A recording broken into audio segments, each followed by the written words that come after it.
We all experience some measure of growth through the process of living.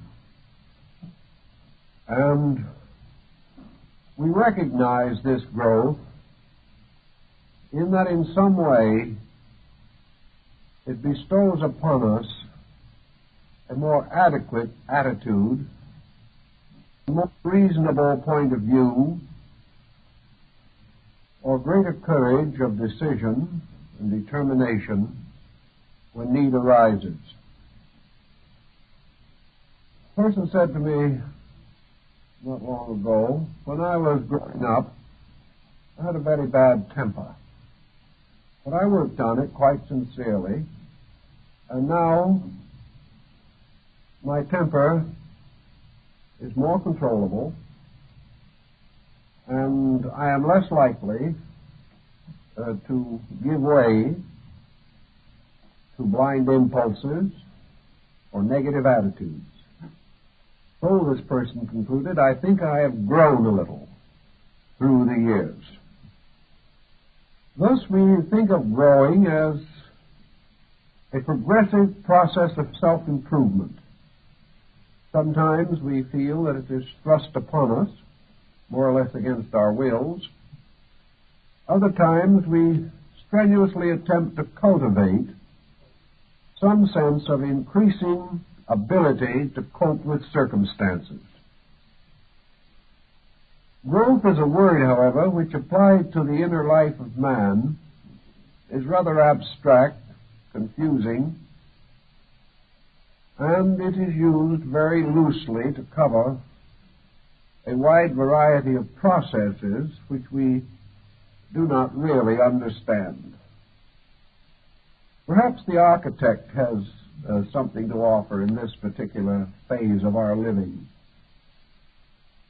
A man designing a house watches day by day the physical structure growing and developing through layer upon layer of stone or masonry, or through the continuous efforts of artisans who by degrees bring the structure to completeness.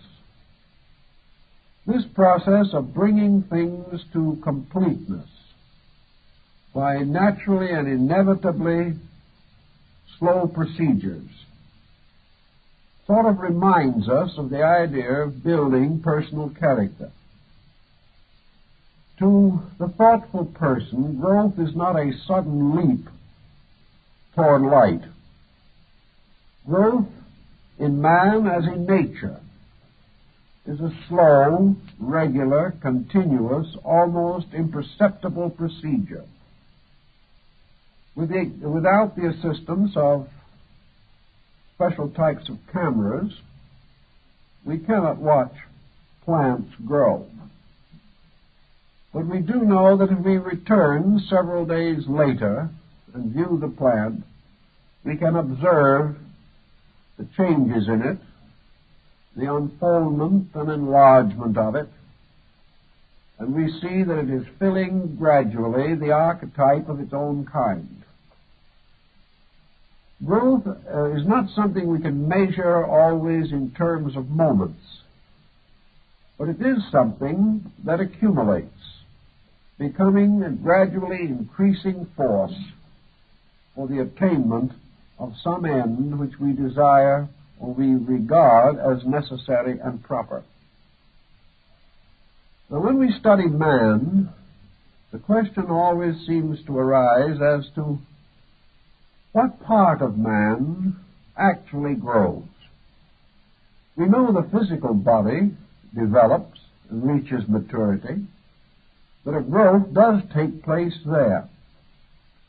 But having once achieved its own maturity, the body continues on a more or less level platform for the greater part of life, and then shows definite signs of decline. The physical person does grow, but it is impossible to conceive this growth as being identical with the development of the person inhabiting this body. To a measure, there seems to be a connection. We know that we have come to expect degrees of physical growth to be associated with consistent degrees of mental development. We do not expect the small child to be an intellectual. We do not expect the small child to grope with problems that are suitable to an adult. We notice, however, that in the course of schooling, the growing child gains certain familiarity with knowledge and gradually comes into the possession of a group of facts which in turn he can use to extend his own insight beyond these facts themselves into their reasonable implications. He has been provided by education with a basic group of elements of knowledge. And by making proper or the best use of these elements, he realizes that he can enrich his life and can gradually gain skill or proficiency in some chosen field. We also know that one kind of growing is more or less completed in the educational process. By the time the person has graduated from high school or college or whatever the case may be, it is assumed that he has received the primary instruments upon which to build or with which to build a mental life. He has been taught with some reservations how to use the various faculties of his own mind. He has learned to solve academic problems. He has learned to unite elements of knowledge to form new levels of knowing. So he starts out reasonably certain that he is well informed. It is not long, however, before he discovers the necessity for another faculty, a faculty that is not based entirely upon textbook knowledge, but which perhaps we may call judgment. Judgment is something that matures more slowly than knowledge in its own proper form. We can amass a great many facts, and having possessed these facts, or having come into an awareness of them, we can go along through the years counting our facts. We can bring them into the forepart of the mind at will. We can use them to interpret other facts or to recognize things similar to those which we have learned. But there comes a time after schooling ends, usually, where the person is forced to face personal judgment, personal responsibility, and to make personal decisions. This seems to require other forms of knowledge. And out of all of the basic schooling that he has gained, there must come a certain overtone, some ability to cope with things not directly learned, but about which learning offers some assistance.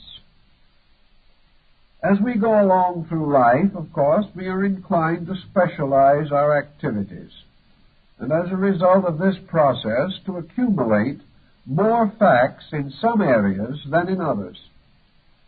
Because we have more available facts, we are more proficient in these areas. But always there is a dividing line between the workman, we might say, and the executive. The executive is the person who seems to be able to use knowledge more adroitly.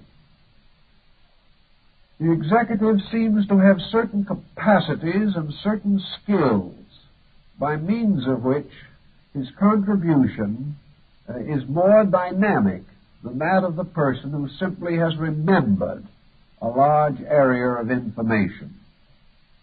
Some fields of activity do not call for much mental executive effort. Others depend heavily on it for the success of enterprise.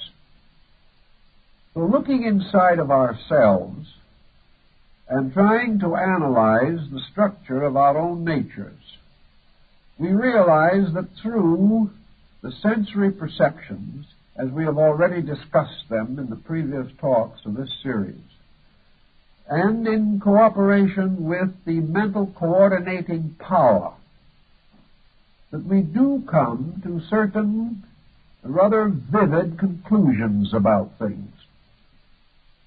We are able to arrive at judgments. We are able to go a little beyond what might be termed the body of our facts and become in a measure prophetic. We sense larger meanings, although we may not possess the full understanding of them. We realize that it is possible to continue to apply the knowledge that we accumulate beyond the call of duty. That there are certain duties that we have to perform, but that we can live above and beyond the necessary, moving gradually and resolutely toward more ideal situations or larger uses of knowledge. Growth implies not only the possession of an increasing amount of available insight, but also the factor of experience. And experience is conferred only by active participation in life problems. Growth perhaps comes more directly from the pressure of experience than from any other single cause. It is the emergency which forces man to draw out of himself all available mental resources. As the problems around him intensify, the individual must solve them from himself, or with faculties and powers within himself. If he is in a comparatively secure condition, if his wants are few or his needs are easily met, it follows that for the most part he will not be challenged. And because he is not challenged by circumstances, he does not experience as intensely as those who must face and meet difficult situations. So growth has a great deal to do with the experiencing of the relationship between knowledge and fact. If everything that we learned was absolutely true, and if every situation that arose in life was completely academic, there would be very little growth. We could take the information that we learned in kindergarten and apply it to the problems of mature years. But we find that this is not the case.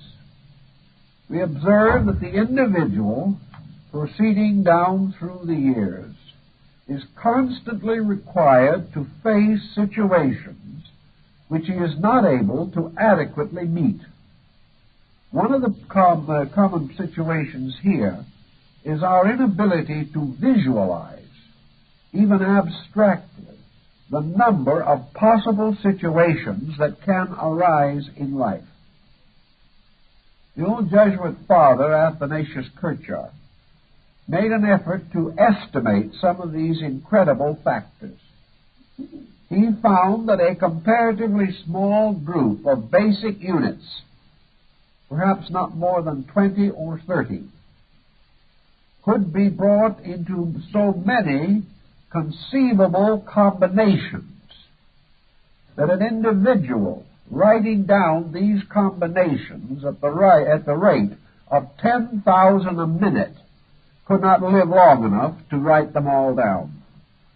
In other words, a comparatively small group of basic situations can result in combinations extending into the billions of billions. This means that in our experience, no two situations will ever be exactly alike. And none of them will ever be exactly alike the example in the textbook. This can be taken for granted. I remember a young doctor who had recently hung out his shingle, and one of his earliest problems was an acute appendicitis. He thought back very, very carefully to his experience in dissection. He also brought out all the books and the charts to make sure that he knew where everything was when he got started. As the operation proceeded, his confusion grew. The appendix was not where it was supposed to be. He discussed it later with another doctor, and the doctor, smilingly, said, "Think nothing of it. It never is. Whatever you may expect, that it will not be." So the individual, having learned certain broad expectations, finds that from the moment he begins to live, he must apply a certain measure of individual ingenuity to the situations that arise. They are not going to be academic. They are not going to be the probable and the expected.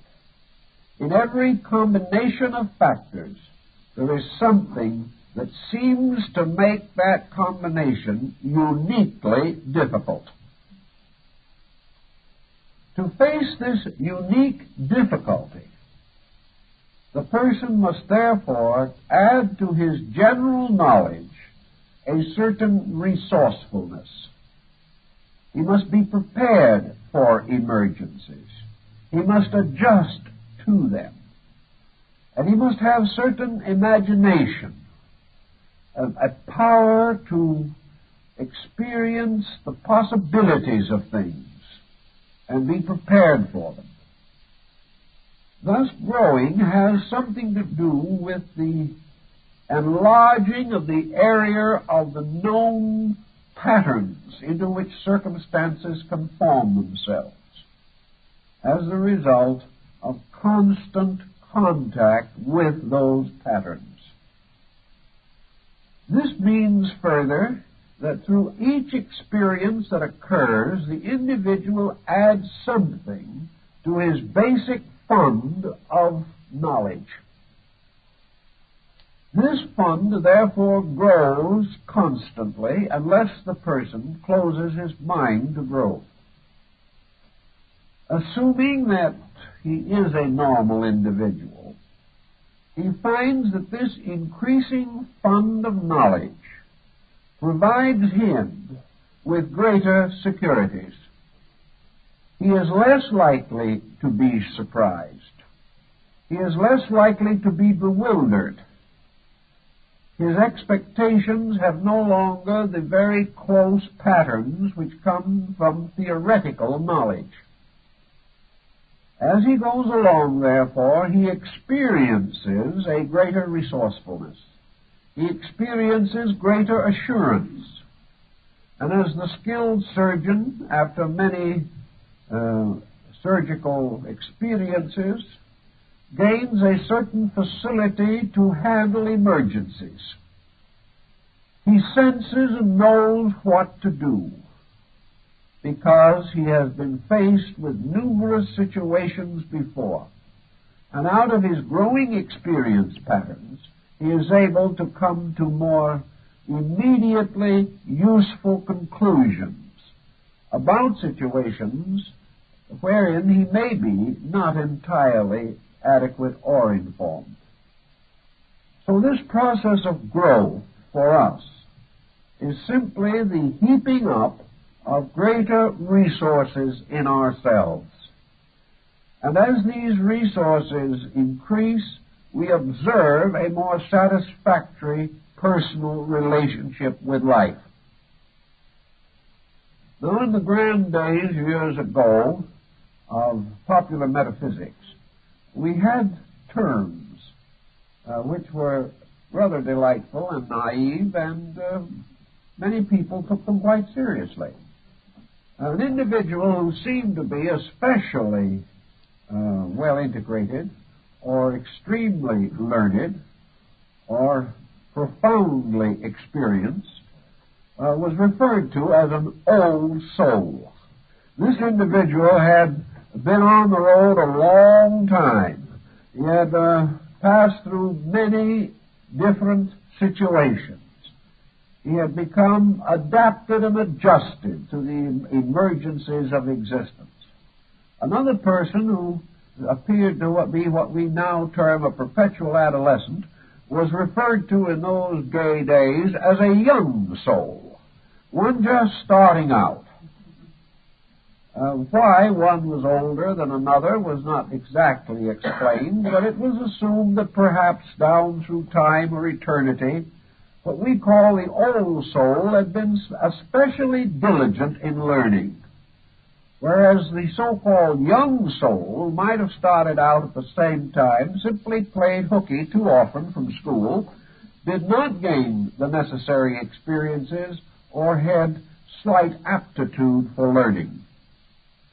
Thus, the idea of the old soul was simply one that appeared to be patriarchal in achievement, to have a fuller and richer kind of life.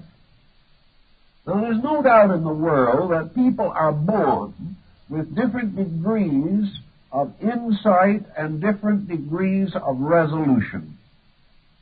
It seems that some from the beginning have an aptitude for knowledge of some kind. Others appear to be deficient in this aptitude. Some are naturally thoughtful. Others appear to be born thoughtless and never seem to recover. But all, in one way or another, have to grow.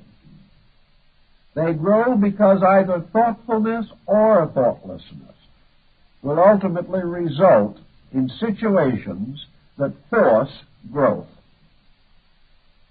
To us, then, the idea of growth is this constantly unfolding capacity to solve problems.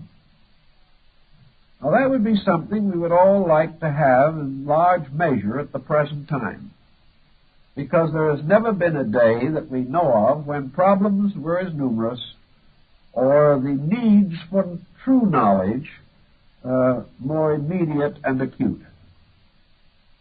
So we turn into ourselves to search for whatever it is that is the source of this growth factor in our consciousness. And we find that this factor, like nearly all of the other elements of our problem, lies within this chemistry of sensory and mental processes. What we call growth is the gradual organization of the faculties, powers, perceptions, reflections, which make up the equipment of the person. He is growing because he is taking more in and understanding it better. There seems to be no question as to this. Growth, as it applies to our conditions in this world, must, to a measure at least, depend upon our ability to interpret and understand this world. We may assume that we have another life entirely apart from mortality, but our existence in the material universe and our adjustment to its problems seem to require that we become increasingly aware of the laws, patterns, purposes, plans, and processes that operate here. The only way that we can really become aware of our relationship to environment is to become more familiar with the laws governing environment itself. What we term growth in this case is adjustment. It is the individual becoming sufficiently equipped to lead a serene existence in the material sphere. To gain this serenity, he must begin to study this mortal existence, how it is organized, how it functions, what contributes to problem and what contributes to the solution of problem. To most persons, this knowledge is not sought voluntarily, at least in many instances. It is a byproduct. It is the byproduct of the simple process of living itself. The individual learns by doing. This is a kind of an apprenticeship system, and our material existence seems to be an apprenticeship. We learn by observing the actions of others. We learn by experiencing the results of our own actions. And, of course, to a measure, we learn from the long traditional patterns of the activity of our social group. All these things become elements in growth or in development. The beginning of growth, as the Greek philosophers pointed out, is therefore a keen sense of value. The individual must be able to perceive. He must be able to gain reports through the sensory perceptions about occurrences. And these reports must be a little more important, a little more real, a little more clear than in the case of the average person. One of the ways, of course, to make the testimony of the senses more valuable is to give greater personal attention to these testimonies. Things that go in one ear and out the other do not contribute too much to our conscious life, although they may be subconsciously recorded. The individual, to get the most out of the experiences, must focus attention upon experiences. They must be things important in themselves. He must have a tendency to weigh and examine and estimate the results of his own conduct. If he is indifferent to his own conduct, if he is unable to perceive any patterns between his actions and their consequences, he is not gaining very much in the form of experience. Experience is not just what happens. Experience is the ability of the individual to interpret what happens. If his interpretation is wrong, the experience does not contribute to his growth directly. Ultimately, however, his mistake will become the basis of a further experience in which the mistake must be corrected. But a person who is prejudiced, highly opinionated, fanatical, or bigoted will not correctly interpret experience. So an immoderate attitude on the one hand and a lack of interest on the other will both reduce the importance of the experience factor. Experience must be accepted with an open mind and must be subjected to the best processes of thought which we are capable of bringing to bear upon it. An experience, therefore, is an open invitation to growth. But this invitation is not forced upon us. We can ignore the experience, we can repeat the mistakes, we can evade the responsibility for our own actions, and thus we can slow down this thing that we call growth.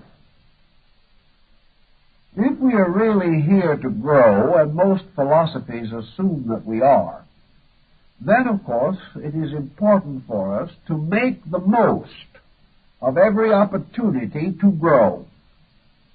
And we can perhaps find some parallels for these circumstances in other departments of life. A non-artist, looking at a scene in the forest or on the side of a hill, will observe the same general physical forms that an artist will see. The artist, however, if he is going to paint this picture, must have an acute sense of proportion and color. An artist painting a tree will not paint it exactly as a non-artist will see that tree. If you ask the non-artist what color the tree is, he will say it is brown. At least the trunk is brown. But when the artist paints that brown trunk, he may use from 5 to 15 different colors to get that brown. He may paint what looks to us to be a plain gray shadow, but when he paints it, it may be green, violet, it may be brown, it may have deep reds in it, it may have many, many colors that to the untrained eye are not perceived. Yet if the artist is skillful, and he finally completes his painting, and frames it and hangs it on the wall, and the non-artist looks at it, the non-artist will see the tree as he himself saw it. But he will not realize that it required a very deep understanding of color to produce, by means of paint, the very simple shades which appeared to be in the structure of the tree.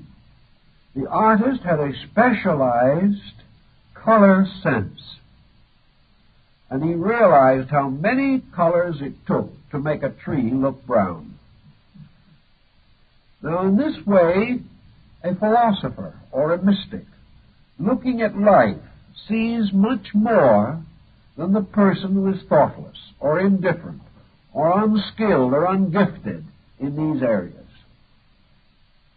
As we become more thoughtful, however, and we are sincerely concerned with the processes of self-improvement, we naturally become more attentive to details, also to masses.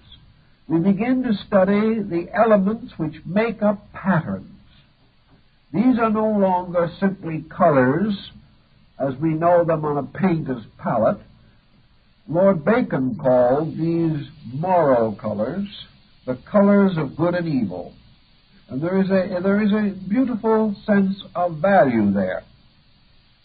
The discovery of the infinite tonalities of incidents.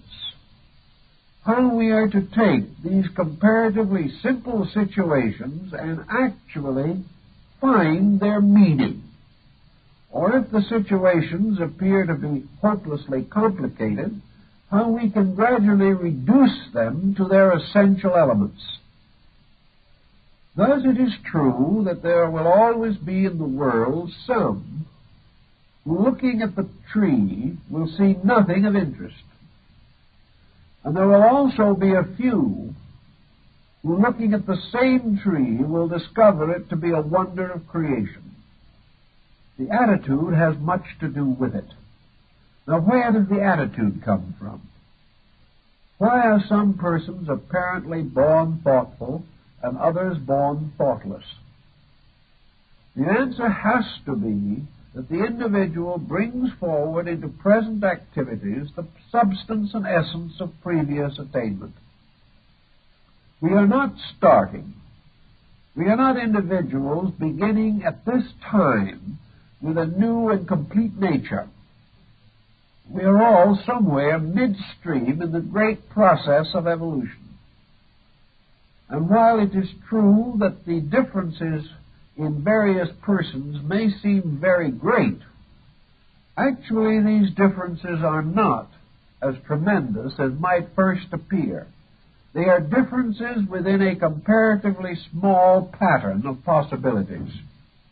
But these differences seem to be large, and in the course of life seem to produce very large and often conflicting results.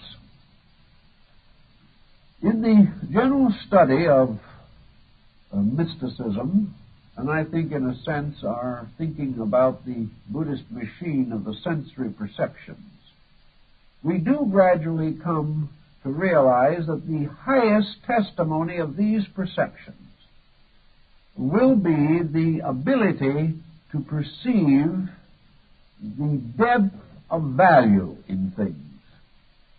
Perhaps we can say it in another way, that the end of the perceptive process is that we shall see all of a matter. That the perceptions will reveal to us everything that it is possible for them to confirm. That all these perceptions, acting completely as far as their own natures are concerned, will each of them produce a maximum of testimony, and will allow this testimony to move in to the central coordinating power.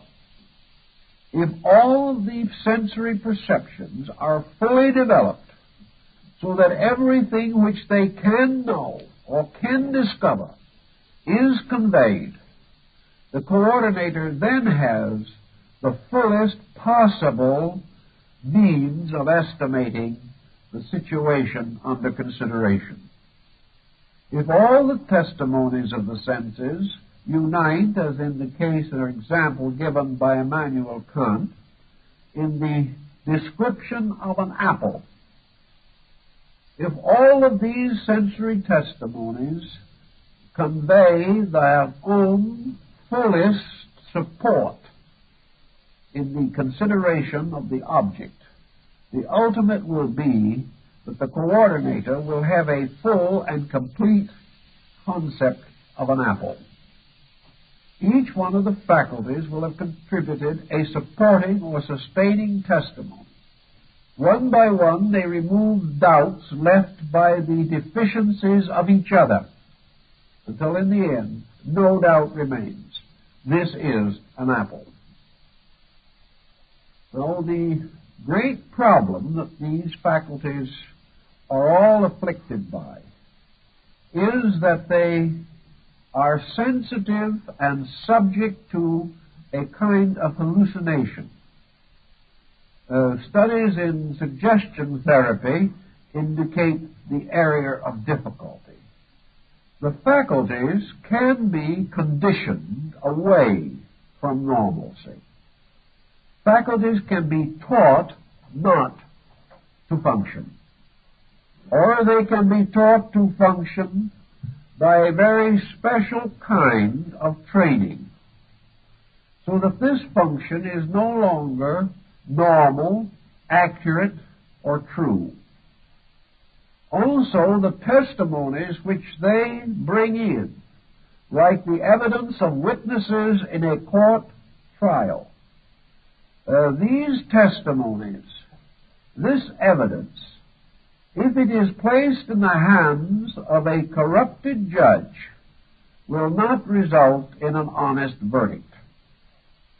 If the mental coordinator is corrupted, if the coordinator is unable to function as it should, the testimonies of the sensory perceptions are distorted and deformed, and the verdict arrived at in the mind will not be right. An example of this, of course, is the problem of style and various passing moods of tradition and schools of thought. For example, some years ago, certain impressionistic artists produced some rather strange and mysterious productions. To most people, these productions were meaningless. Some were extremely distasteful. Still others really hurt the person who tried to look at them. And a little trip through the Museum of Modern Art in New York can be a pretty soul-disturbing adventure. But after 12, 20, 30, 40 years of the modern art trend, we found people beginning to ask each other such questions as, is it good? Or am I wrong? This person says it's wonderful. That critic said it's the noblest job that was ever done. Certain person has just bought this picture for $75,000. I don't like it. Am I crazy? Is the man who bought it crazy? What is wrong with what? Or who? And gradually, out of familiarity, out of constant indoctrination in this way, persons who really do not like modern art convince themselves or are convinced by others that it is good and it is important. And first thing you know, we find one of these strange pictures hanging on the wall of one of their rooms. They still do not know what is good about it. They still subconsciously do not like it, but they feel that they should. After all, everyone cannot be wrong. Now, we have the same thing in religious bigotry. If we belong to a group of people in which perhaps we know that there are millions who hold the same extremely traditional points of view, that are just as conservative as they want us to be, and yet we feel that these ideas are too small, we are gradually subjected to indoctrination. In time, we may become just as narrow-minded as the person whom we might resent, simply because in due course we have sold ourselves an attitude which destroys for us the validity of our own experience. In a more personal way, an individual will develop gradually a habit of being sorry for themselves. Self-pity is a very pitiable condition, yet many people develop it. After a time of being sorry for ourselves, we establish a habit pattern. And in the due course, practically every testimony that comes in to our sensory structure is distorted or in some way exaggerated so that it will appear to contribute to our own misery. In this way, we can continue to become more and more sorry for ourselves. Experience finally ends as nothing but the final justification that we have been picked out of the universe to be made miserable. Every other factor is lost. Nothing is recorded but that which supports the intensity of our own viewpoint. Now, no one is completely clear of viewpoint. Some have it in larger doses than others.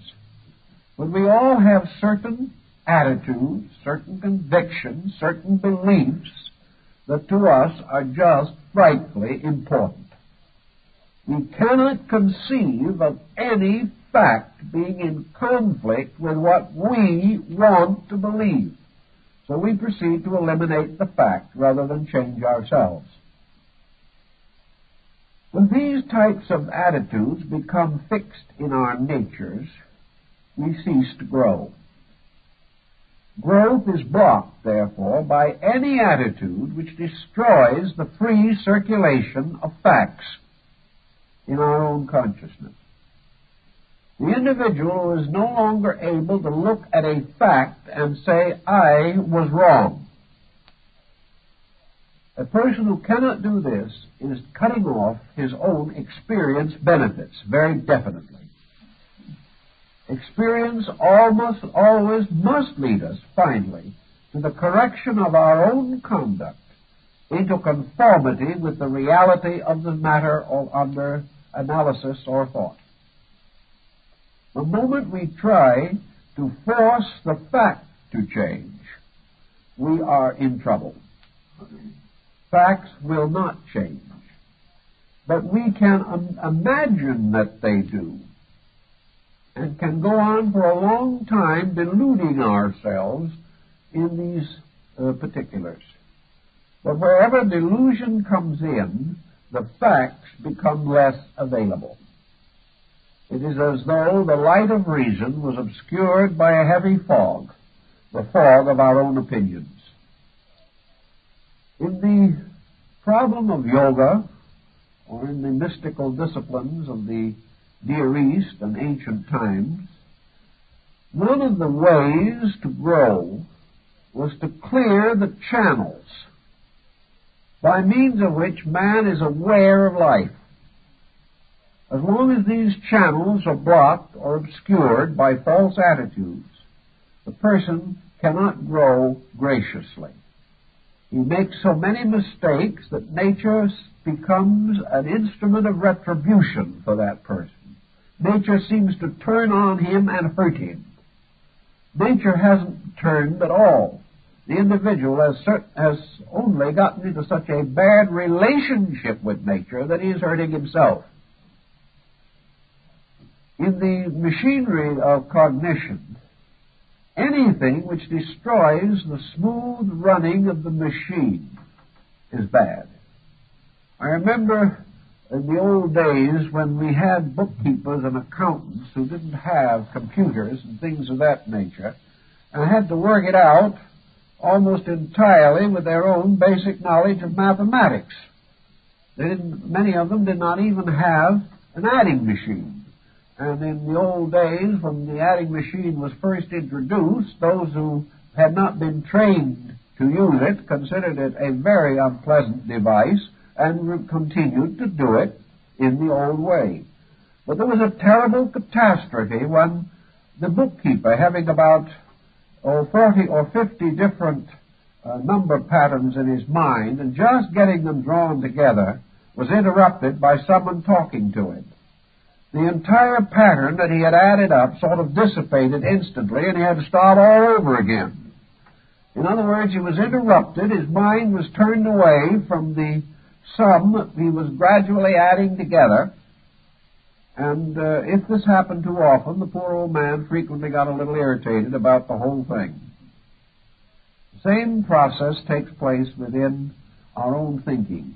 If we are building up a beautiful pattern of consistent and related subjects and matters, if we are gradually getting at the facts of a case, and then a prejudice flashes into the situation, or the individual suddenly turns against fact by some subconscious process in himself, the whole structure falls apart. All of the validity of the gradually forming pattern is broken up, and the mind has to start again to put the pieces together. To meet this, our ancient brethren always insisted that the only way to gain the greatest amount of experience is to reduce the personal equation in the use and estimation of experience. The personal equation is always one that is very highly tinctured by personal desire and personal advantage. Where this becomes too strong, facts will never be known. So to gradually reduce the pressures of artificial elements over-influencing or interfering with the natural arrival of the mind at its conclusions, these interferences and obstacles have to be gradually eliminated. This was the reason why the meditational processes were set up. They were intended to reveal to the person the possibility of being unconditioned in his own nature in the acceptance of facts.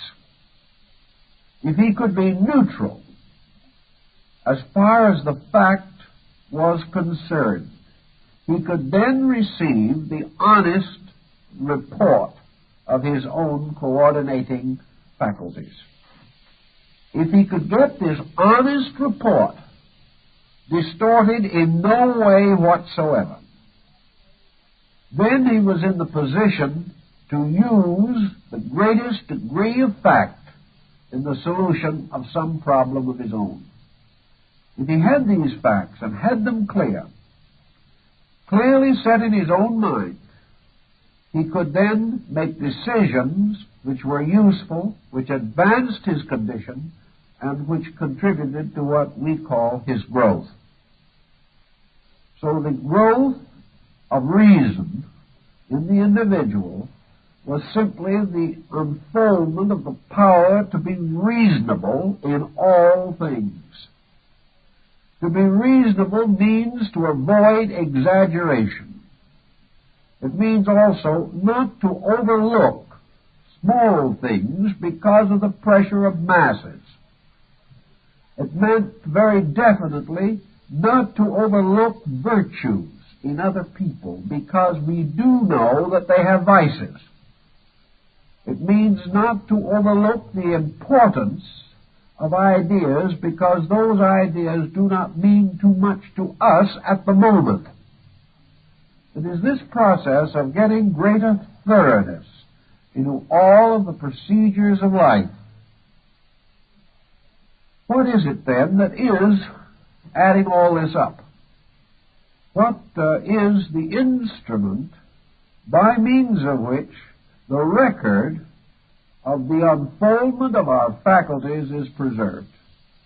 Buddha would say that it is this sattva, or the self. It is this thing which, though not an essential reality, is a continuing, functioning force, or power, or vortex of energy over a very long period of time. The sattva, or self, the ego, is nothing but the immediate substance of the known and the unknown. It is the mysterious compound of what we do understand and what we do not understand. Thus, whatever part of the thing we understand has a certain luminous quality. The parts that we do not understand are dark and mysterious. And this luminosity and this darkness make the lights and shadows, or contrasts, in our thinking. Wherever we are aware, wherever we know the true shapes of things appear, where we do not know, imaginary forms seem to fill in the mysterious gray intervals.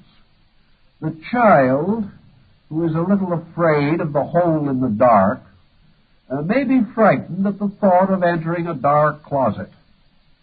They may conceive this closet to be the opening of a great pit leading into mystery, madness, and death. And small children are frequently afraid of these holes in the dark. Yet we all have these. For wherever there are areas within ourselves of the unknown, they are the areas of mystery. And mystery is closely related to misery. Wherever this darkness has no definition that we can truly see, we are going to imagine definitions. We are going to always populate darkness with danger. We are going to be afraid of it. We are going to be prejudiced against it. And we simply cannot realize or believe that darkness is simply an area of the commonplace upon which the light of fact has not yet been cast. But with light and shadow forever mingling in our activity, the sattva, or the self, is the strange blending of hope, which is of light, fear, which is of darkness, good, which is of light, evil, which is of darkness. Always there will be the danger that we will need some form of knowledge that is not available because it is still in a dark area. The egotist doesn't believe in dark areas. He believes that whatever he does see is all light. And because he is over-convinced of his own knowledge, he falls easily prey to his ignorance. He is therefore the easiest of all persons to deceive and exploit. Actually, the personality, the ego, is this mysterious alchemical mixture of the known and the unknown. And whatever elements are composing this, each of these elements also has its known and its unknown factors. Even to the greatest mathematician, there are facts of mathematics still dark. Even to the merest child beginning to reach out into the mystery of material existence, there are still small areas of light. Nothing is completely light, nothing completely dark. No science has exhausted all its mystery. No art has perfected all its works. In everything, there is a light in the midst of darkness. There are the areas of the known against the vast areas of the unknown. And in man's experience, that which he has experienced is light. That which he has not experienced is darkness. And his ego is composed of the fusion of these two, the strange marbleized pattern of light and dark, this wonderful mosaic of alternate colored stones. And everywhere, at every time in life, the decisions that we make, the attitudes that we hold, the conclusions that we reach, are in perfect conformity to these areas of light and darkness within ourselves. Where there is darkness within ourselves, there can be no certainty in our decision. Where there is light within ourselves, there is a measure of certainty. But in experience itself, we realize that all certainties finally vanish again into uncertainties, and that no matter how much man knows, he is forever surrounded by a sea or area of the unknown, which is vaster than any possible achievement or attainment which man himself can hope to achieve. Yet by his very circumstance of nature, man is not required to have light beyond those problems with which he is concerned. He is not expected to function in a universe for which he has no faculties of adjustment. Thus, for him, light and darkness are comparatively simple factors. Factors in which light more or less tells how far we have come, and darkness warns of how far we have yet to go. We will always ultimately come to the point where darkness sets in. Here we must either admit ignorance or try to bluff. Or we must deny our own ignorance and try to force an opinion or some form of a concept upon others concerning that which we do not know. Now, the light runs out in a number of directions. One of the directions in which one of our deepest problems lies is that the area of the unknown, for most persons, involves the inner lives of other people. We have the greatest amount of light on surfaces. We have a considerable amount of physical light on physical surfaces. We look out as we drive our car, we see the roads, we see the trees, we see the people. There doesn't seem to be any lack of light. But the moment we leave surfaces, either to ascend or descend from the obvious, we begin to come into a twilight region, and from that pass finally to utter darkness. when we try to understand other people, we realize that what we call understanding them is nothing more than bestowing our own attributes upon these other people. We interpret them only in terms of ourselves. They interpret us only in terms of their own natures. So as far as the facts are concerned, the inside, the inner part of everything is dark. Sometimes it's a little darker than at other times, but there is always a gray shadow there somewhere. The inside of ourselves is dark. We have no real ability to declare with absolute certainty the experience of our own inner life. We live upon a surface, and onto this surface seems to float upward a great deal of subjective material, but we do not know just where it comes from or how it reaches the surface. The depths of ourselves, the depths of other things are strangely dark. The difference between a light area and a dark area for man is also one other thing. In light areas, we have light because we have experienced, and perhaps not now, but sometime. Always where there is light, it means that whatever that light pertains to, we have done. We have actually achieved a distinct victory wherever light seems to cast itself upon other things. If we see a thing correctly, it is because we have truly experienced the fact of that thing. Darkness is always an area of non-experienced existence. It means that in that particular area we can only depend upon the opinions of others, hearsay, belief, tradition, or at best, second-hand experience transmitted from others. The second-hand experience may cause a certain pre-dawn to break a little. We may see a little gray shadow where the darkness was before, and it looks as though a little light was there. But until we have actually experienced it ourselves, there can be no true light. For this light cannot be reflected from the consciousness of other people. Each person, in his search for light, must light the outside from the inside. There is no escape from this absolute necessity. To grow is then to be able to increase the areas of light.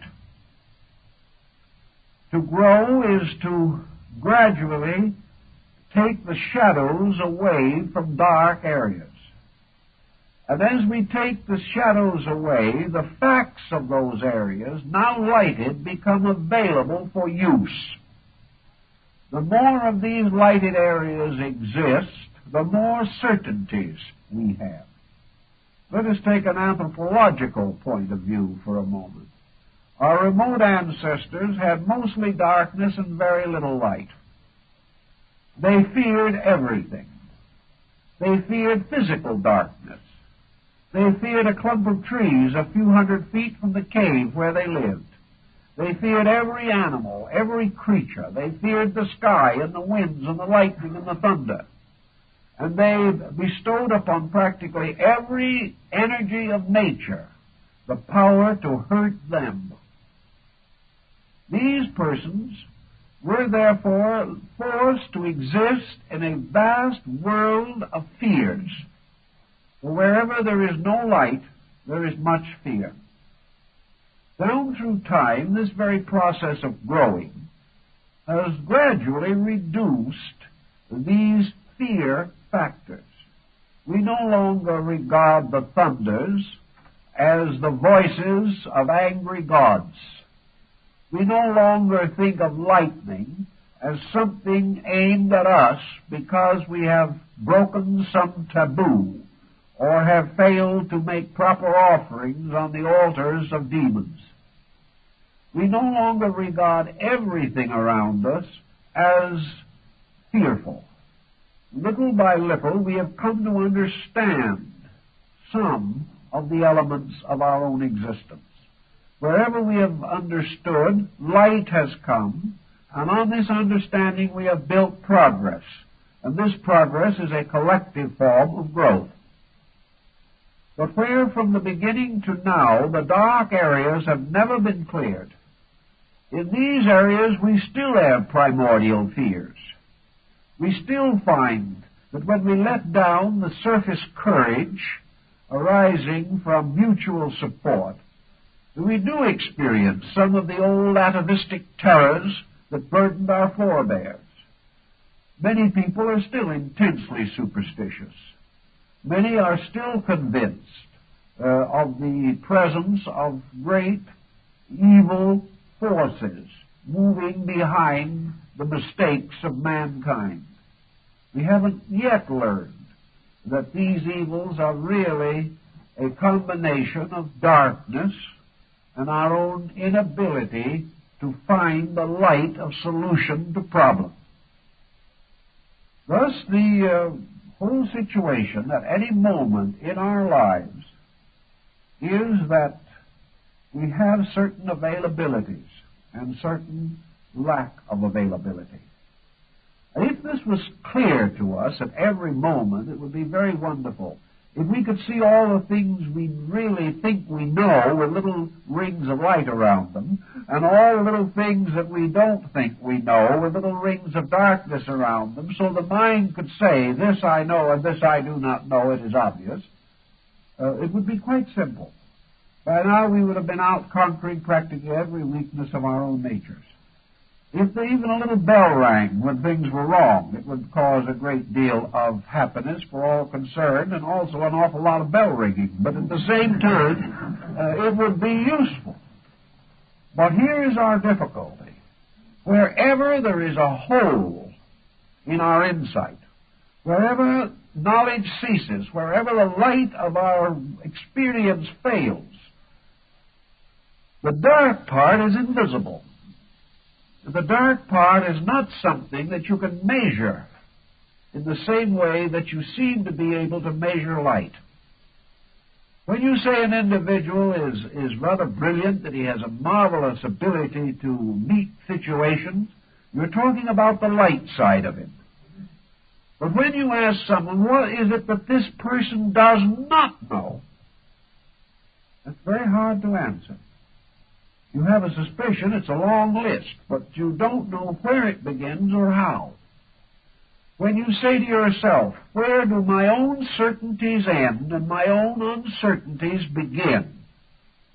This takes a great deal of thought, because the certainties and the notions and the opinions form such a surfacing that we are not aware of the vacant areas in our own insight. They simply do not testify at all, so we do not know they exist. The only way we find out they exist is when we make a very stupid blunder of some kind and wonder how we did it. How could we have missed this entire area of probabilities? It is only under such a condition as that we suddenly become aware of these blind spots in our reason. Otherwise, it just looks as though the light is always there and always abundant, so we keep on living by the light part and allowing the dark part to pass unnoticed. But there's too much dark there. We cannot actually make an adequate adjustment. We cannot be in the presence of so much that we do not know and still at the same time make a good job of living. One way in which we can, of course, come to some conclusions about this subject, at least academically, is to try to list the things that we know, the things that we do not know. It would be quite obvious that the average man probably does not know how to bake a good cake. He has never tried. On the other hand, some of the greatest bakers that have ever lived have been men, so that the problem doesn't present any insurmountable obstacle. But a person will say with some frankness, I don't know how to do this. I've never done it. Now, this is fine as far as it goes, but do we carry this sense of honesty deeply enough? Do we look at a person and say, I do not know how to judge you? Usually we do not.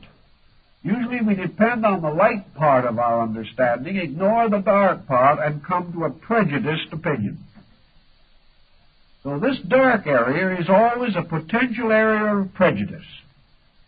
It is always an area in which our opinions, our attitudes, our beliefs are not valuable. And most people cannot live with the idea that they have any ideas, attitudes, or beliefs that are not valuable. We assume that they are all right. And we try to force ourselves beyond the point where our abilities actually will sustain true progress. The answer always is not that you can overcome all this ignorance immediately. No one can. There are many things to be known in this world that man will not be able to know for a very long time. But there is a wonderful strength not only in knowing what you know, but also in knowing that you do not know. This brings with it a certain caution. This causes us to reconsider and to perhaps try a little harder to arrive at a better conclusion. If we are perfectly willing to withhold finality of judgment, perhaps the Scripture was very wise when it pointed out that vengeance belongs to the Lord, and that God will repay, because God alone, apparently, or the principle of universal consciousness which we associate with God, is, at least theoretically, the only consciousness that knows everything. Man does not. Man's knowledge is in the constant process of enlargement, and this enlargement is his growth. Growth must begin by the recognition of what we know, where we are in knowledge, and also the full recognition of that which we do not know. And because the fact that we do not know is the larger equation in most instances, we have to proceed rather cautiously. Knowledge must be extended from foundations established in consciousness. We cannot plunge into some vast abstraction far from the shores of certainty. What we must do in each case is extend the known, carefully, methodically, thoughtfully, to its next areas of probability. We must light near to where light already is. We cannot flash this light into the midst of the darkness and expect to have it very solutional. Growth, then, is a gradual encroachment upon darkness. It is a little more and more of light extending cautiously, carefully, wisely into the unknown. The person can constantly build upon what he already possesses. And as he continues to build, the structure of his consciousness enlarges. The structure of his insight enlarges. And gradually, knowledge leads to experience, which brings further light. Light is always the experience factor. Light is the thing known certainly by having actually experienced that thing. To begin the cycle of growth, then, is to become aware that the so-called ego, or self, is itself in the process of becoming. It is not something that is complete. The ego cannot turn to us the current of universal knowledge. We cannot dig deeply enough into the ego to get any more out of it than is in there. This is a mistake people have had the tendency to make. They have assumed that because something is inside of us, this must be infallible. It is not. The judgments of the ego can never be greater than the experiences which are stored in the coordinator, or this force, the factor, which brings all experience to bear upon new experience, or brings experience to bear upon the challenge for the need of experience. So there's no use hunting inside the personality for infallibles. They will not be found there. The best that is going to come out is the best that is in there. Now, there's much more in there than there used to be. That is why, in spite of our mistakes and in spite of our neglects, man is growing. He is growing because little by little the content of the experienced part of knowledge is constantly growing, but slowly, not nearly as rapidly as we wish it would grow. There is also another very tricky factor which you seldom hear discussed and which does not usually obtrude itself into this problem. Namely, that as man is learning by experience to adjust to certain situations, the processes of history are making these situations themselves extinct. The individual may have passed through a great deal of experience in the Roman Empire. Let's imagine that consciousness learned certain things in the Roman Empire, or in one of 100 previous embodiments. This would be much more helpful if we still had a Roman Empire, but unfortunately we do not. So experience divides itself very clearly into two levels. Experience which is only useful in a condition which itself is highly time-bound. The experiences that we may have passed through during the Crusades or during the medieval period in history will not necessarily be sufficient to equip us for the problems of today. Just as the young man today graduating from school could not go back 10 years from now and take the same examination and pass. He could not do it. Not because he is not thoughtful, but because the whole system of instruction will have changed, and he will not be able to adapt himself to it without taking the entire course over again. Very few graduates could graduate a second time 5 years later. This means that there is an experience pattern that is extremely immediate. This is very largely the experience of particulars. The problem as to whether we should eat with our fingers or knives and forks is a very transitory problem.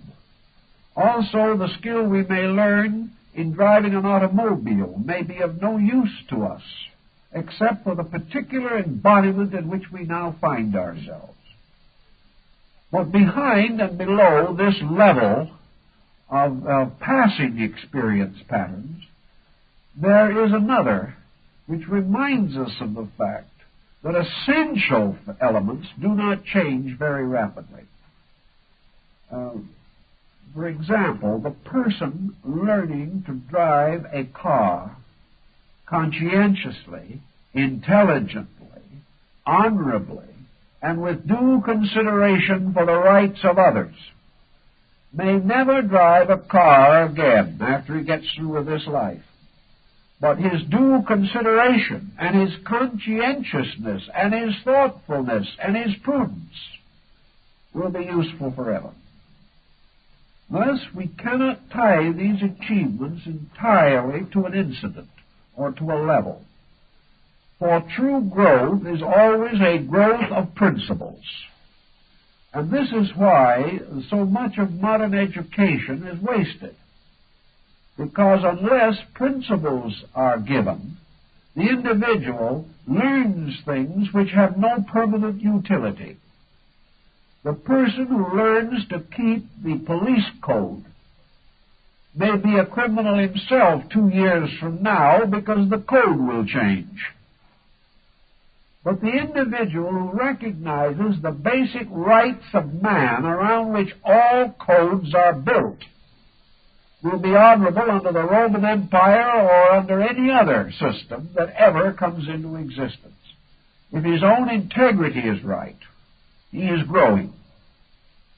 And in this process of growing, he is building a character which will serve him better wherever he is as a person. The real reason behind growth is always the maturing of the power of the individual to keep the rules of existence. Now, among the most shadowy areas of our personality are those areas, there is that general area which has to do with principles. We have great difficulty in understanding the more abstract phases of universal law. Certain laws we can see and work with. We recognize the law of gravity. We recognize that water has a tendency to flow downhill, and things of this nature. But when it comes to the moral laws of life, we're not sure of them at all. And when it comes to the great question of what the universe expects and demands of us, there is really very little uniformity of opinion. These great areas of principles, what is truth, what is beauty, what is love, these great thoughts generally catch us in dark areas. We do not know how to cope with them. When we think of love, we can only think of human affection. It is very difficult for us to conceive of a universal affection. When we think of beauty, we think of it in terms of what we like now. We have no real understanding of its deeper significance. We are subject, therefore, to shifting standards in all these things. When we ask ourselves, what does the universe want me to do next? We are in an area where there is not too much light generally available. A little, perhaps, a little more than we admit sometimes, because we're not always very anxious to do what the universe wants to be done next. It may interfere with what we want to do next. But if it does interfere, and we permit our own purposes to overshadow universal purposes, we're not going to grow directly. We're going to grow the hard way, through having broken faith with the rules of the game. But let's say for a moment that we really want to grow, and we want to do what is next. We want to do what is best for all concerned.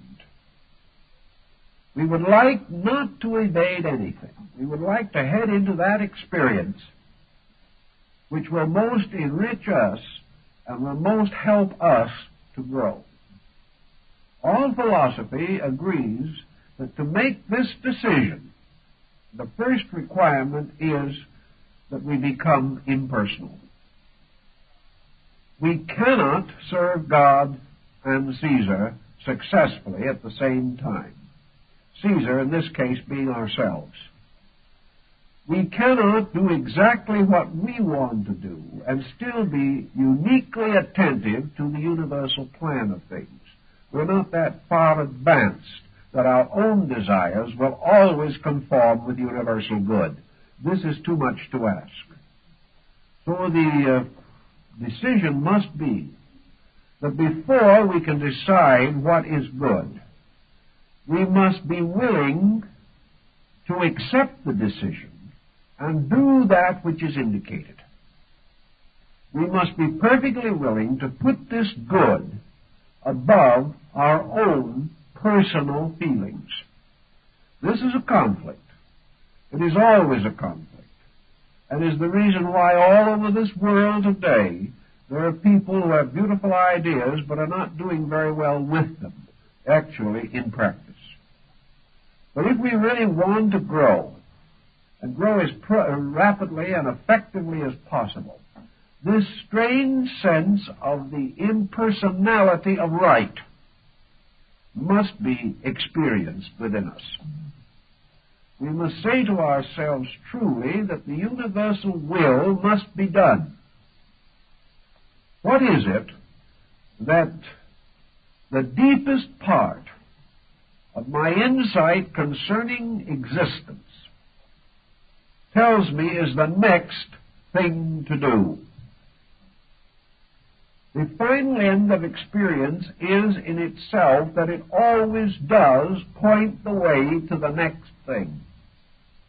But it does not point the way to things 10 or 15 steps removed. Experience almost always tells us why we are right or why we are wrong. But we are not too attentive. So we can say that if the person will place that which is right and that which is necessary and that which is good above his own personal desires, he has a very good chance of being able to estimate the next thing for himself. In a broad, general manner, one thing we can nearly always point out as a formula. Not always, but it is an overwhelmingly common formula.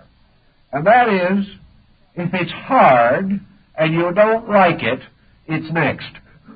Well, this is practically Scripture.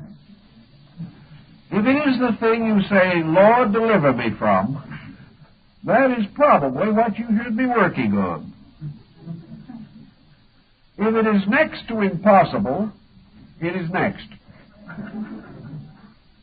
Most folks would rather do the things which are easy. This means they would rather repeat previous experience.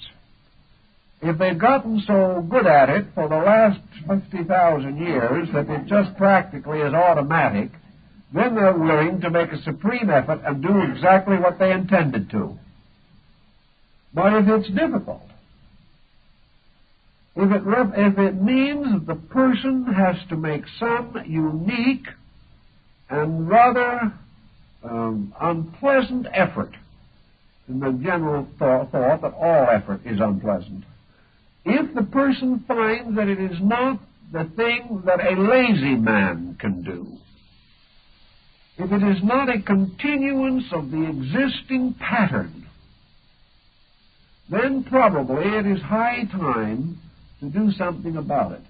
Another good rule is, if something is hurting you, your next problem is to find out why. This process of going on, being hurt forever, and simply suffering is not nature's plan. If you are sitting on a hot stove, do not assume for a moment that the infinite requires you to stay there. But it may take a certain amount of energy to jump off the stove. But certainly at that moment, that jump is next. In each instance, the immediate problem is nearly always the challenge. The immediate problem is the thing that must be now faced. And we must gather up all our resources to face it. For the moment we face it, it ceases to be a problem. A problem solved ceases. A problem unsolved comes back and nags us through ages, if necessary. No problem unsolved will ever really disappear. No problem unsolved can be completely left behind. We may push it to one side. We may put it off for the moment. But if it's there, it will come home to us in the end. This process of pushing it off and having it hit back, the process of tossing it to one side and having it bounce back and hit us again, means that the longer we procrastinate a solution, the more we will suffer from the problem.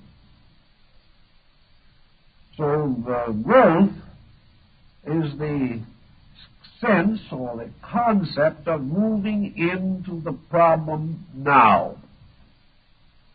To move into it not with regret, not with pious sense of martyrdom, not with a deep soul-shaking sigh. The problem is to move in on it, solve it, and watch it dissolve. Once we move in upon the problem, experience the power to solve that problem, we have achieved a step of growth. Now, the problems that beset most of us most intimately are of three general kinds. The first is dispositional. We all have faults. We all have plenty of them. But all our faults do not come into focus at any one time. This is lucky. But there is nearly always one fault in focus at almost any time. We discover that in some one way we are at this moment our own worst enemy. This is the one we have to work on now. When that is gone, do not be lonely. There'll be another come along. But it will be different, and there is a certain delight in variety. But this problem will not go until it is faced. Nearly everyone knows that they have character problems.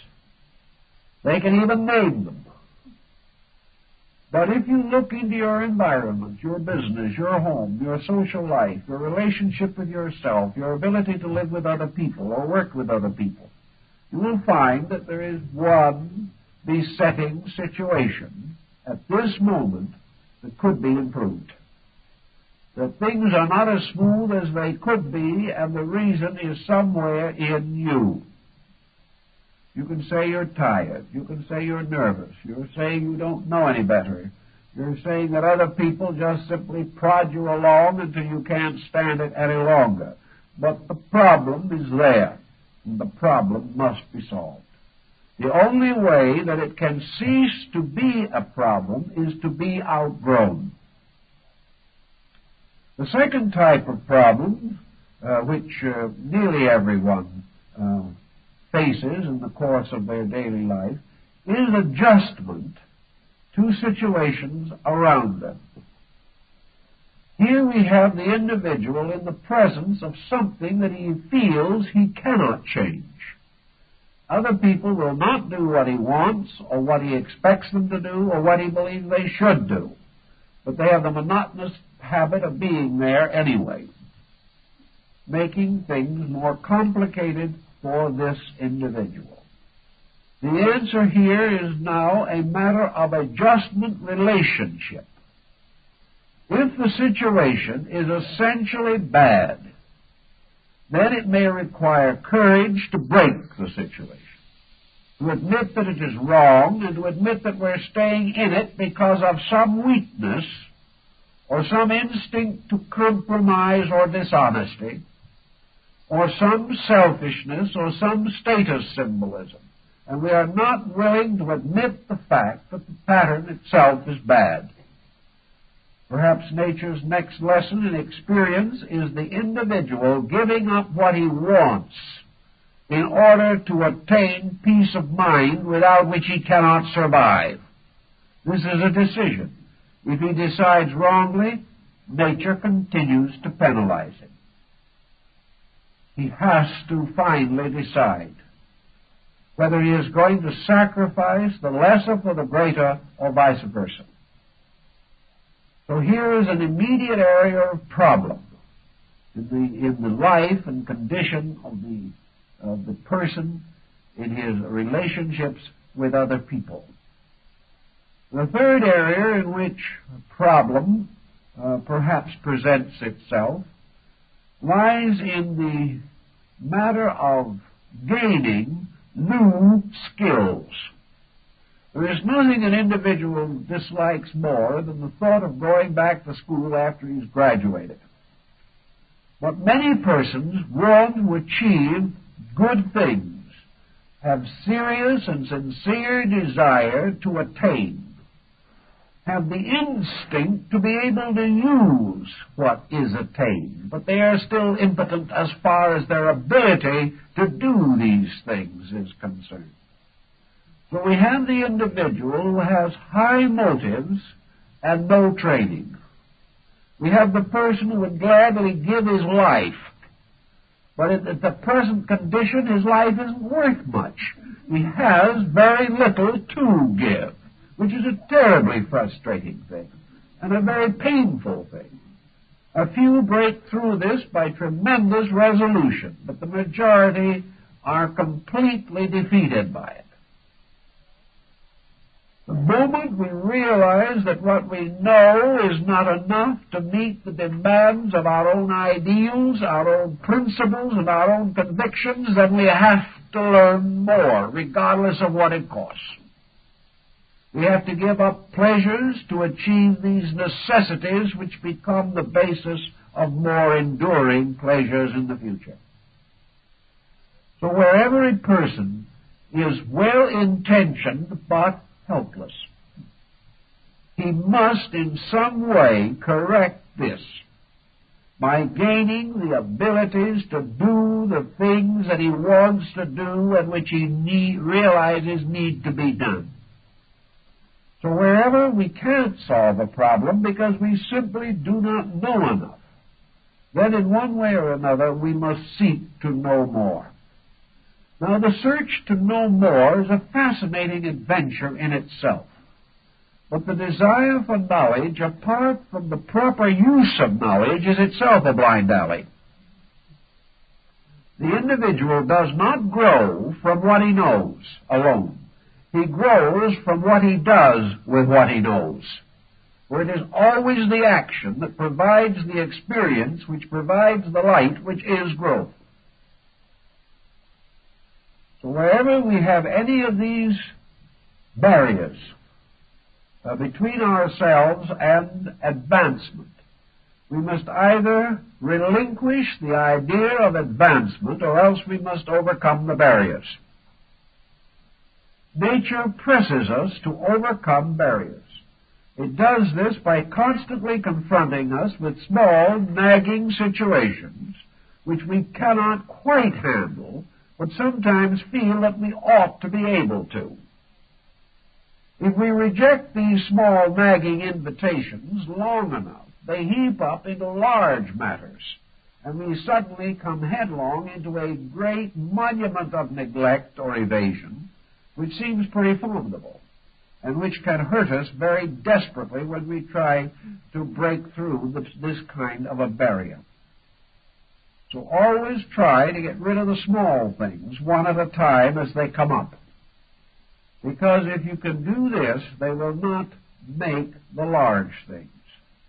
And each small thing conquered and experienced becomes a new light upon other things. It's very interesting that every drop of experienced consciousness that we have enriches the whole of our total egoic insight. As we get further and further into the true mysteries of light, as we recognize them in the ego itself, we come finally to realize that the end of growth is a mysterious condition of universal light. Now, the moment light is universal, the moment light is not separated by objects. For example, we can imagine that you stand a vase or a cup or a bowl on a table and you light it as you would if you were an artist going to draw a picture of this.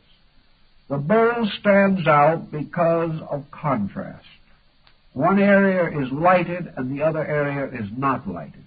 This results in modeling. It gives the picture its highlights and its shadows, and because of highlights and shadows, the picture exists. If there was nothing but highlight, there would be nothing on the paper, whatever, except light. Thus, if we go on experiencing and increasing light and continually contribute to the decrease of shadow, we pass finally into the condition of consciousness in which there is no shadow. And this means actually that we have outgrown the entire concept of good and evil, of light and darkness. And the entity or the egoic nature itself becomes simply the center of a universal experience, so far as this experience is possible to us here. Nothing remains as a detail. Nothing can challenge, because the experience has absorbed all of that which is not known. In the experience of totality, the individual completes the possible experiences of egoic existence. This is more or less the concept of samadhi. It is also found in Zen, because the total experience is strangely the end of experience. When there is nothing left to experience, the very factor of experience ceases, because it can only live by conquering the unknown. When there is no longer any unknown, strangely enough, the value of both the known and the unknown cease. It's a very peculiar thing, but if you think it through carefully, you can get the idea in this sense, that man would never know that he was wise unless there were areas of ignorance in himself. He would never know that he is wiser than anyone else or less wise unless there were other people with whom he could compare himself. He can never tell how far along he is on the road if there are no road markers. And he can never tell how much truth he possesses unless he is able to contrast it to the absence of itself. If it should occur, therefore, that the individual achieves the total experience of the total use of all of his faculties and powers for the total purpose for which they were intended, you do not have a wise man, you do not have a good man, you do not have any of these qualifying terms that are meaningless without their opposites. You simply have a condition of universal adjustment. You have a thing that is completely identified with its own objects. It is subject-object in one. There is no longer any differentiation. When there is no difference between the thing experiencing and the thing experienced, you then have yoga, which is total union. In this total union, you then have the Buddhistic concept of the gradual extinction of the ego. The ego ceases, or the personality ceases, only when there is no longer any difference between our center of knowledge and the area of the knowable. When these are identical, the individual is in a state of total existence. This means that in terms of growth, that the cycle of growing as we know it has been completed. Thus, there being nothing further to challenge the consciousness does not come forward to meet challenge.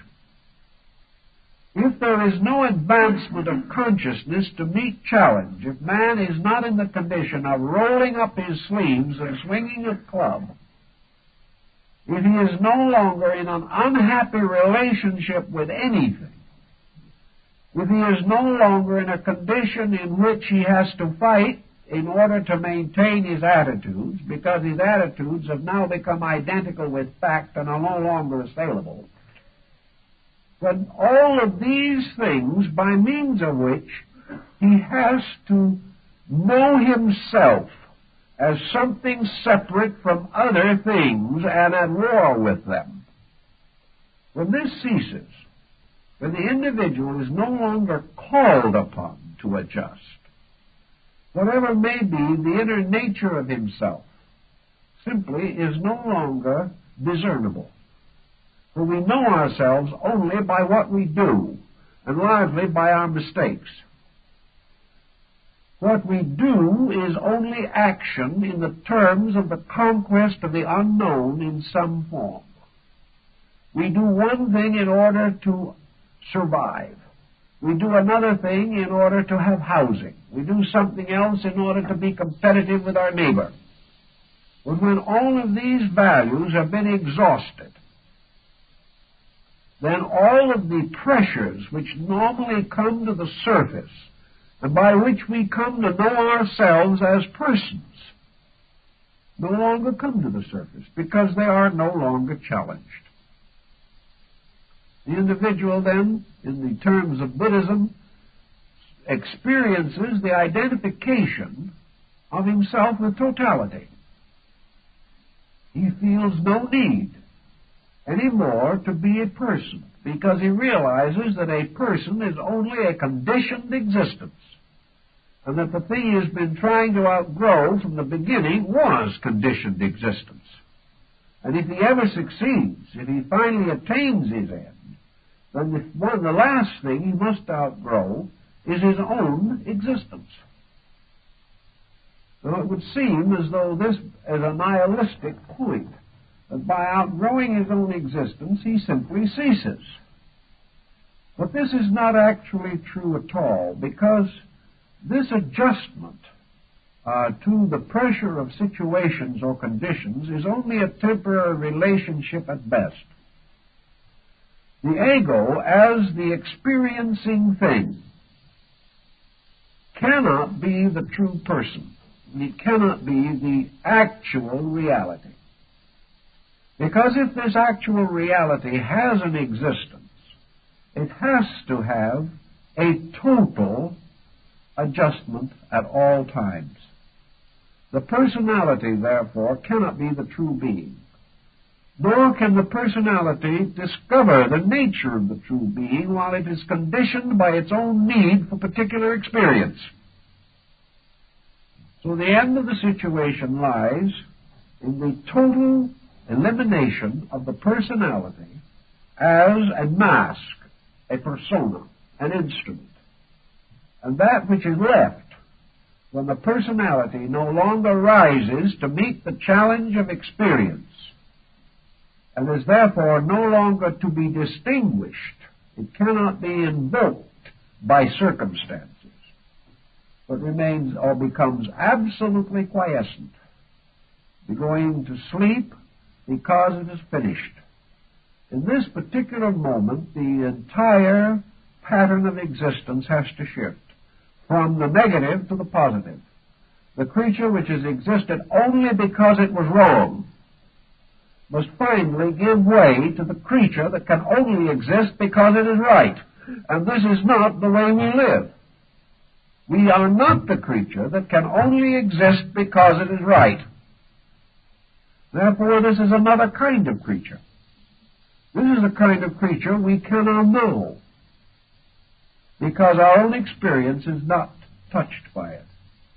But somewhere at the root of existence, at the root of our existence, beyond the individual always trying to get out of trouble, there must be the being that has never been in trouble. The creature that is moving positively rather than negatively. And Buddhism takes the attitude that when we come to the final extinction of this thing which we call the personality in the process of growth, what we are actually doing is moving from a negative to a positive side of our own complete being. In other words, we are the shadow. The shadow of light is our own personal being. The light is a reality, the darkness is the personality. Wherever light and shadow mingle, light stands for the reality that never changes, and darkness for the personality which in itself can never actually experience light. It can sense light. It can experience growth, but it cannot experience the true essence of truth. As we go along then, and there is more and more light and less darkness, there is more and more universality and less personality. And the time has to come when the individual simply changes his polarization. Whatever there is beyond this is a positive growth, a growth by means of true knowing, a growth in which the individual moves toward those ends which are real, instead of constantly moving away from those ends which are not real. So in the very core of this thing, there is this switch about, in which as to the personality by evolution has exhausted its ignorance, that which remains is the beginning of the reality, which then positively unfolds into light. As a plant growing must first dig its roots deep where they are not seen, it seems that the individual in unfolding has to first of all put its taproot deep into the illusion of darkness. And then only after it has subjectively built its dark rootage can it then gradually raise itself into the light and come forth. There is a point in man's evolution when there is this transference, when growth, as this long, difficult process toward attainment, achieves its end and dies in the process. The entire process of man as a person ceases in the fulfillment of itself, and in its place comes the experience of man as a total divine being. And this divine being is not ignorant, is not searching ways out of pain, but is established forever in insight by its own nature, and thus becomes not an involuntary creature growing, but a voluntary being unfolding according to true insight of purpose. Therefore, the negative personality growing up ceases when error ceases. But when error ceases, reality begins. And a being that we do not know, inhabiting a region we cannot fully comprehend, then takes over. And growth becomes merely the unfoldment of the true flower in the eternal light of truth. The bodhisattva state is represented by the lotus. And this lotus opens its petals to light, without resistance, without fear, without burden, without pain. And that which has finally outgrown its humanity comes to experience the dawn of its universal or divine existence. We do not have any words for this, but we do believe that growth finally ends in the end of the need for growth, and that therefore the conditioned existence of man ends in a conditionless state, and that which has striven so hard to climb from darkness into light finds that there is no need of itself after it has completed the climb. But there is something else, something deeper, something eternal in man, which is born in that moment when the struggle against ignorance ceases. So in that very moment when the person dies, phoenix-like, the divine being is born from its ashes. This is an alchemical transmutation, and that which is truly eternal is triumphantly resurrected from all the temporal experiences of time. We cannot hope to understand this state in a conditioned existence, but we can sense within ourselves its reality. And toward the fuller experience of this transition, we hope by growth to attain the virtues necessary for the perfection of ourselves. Well, I think our time is up, so we'll have to let it go for this time, but we'll be with you again next week.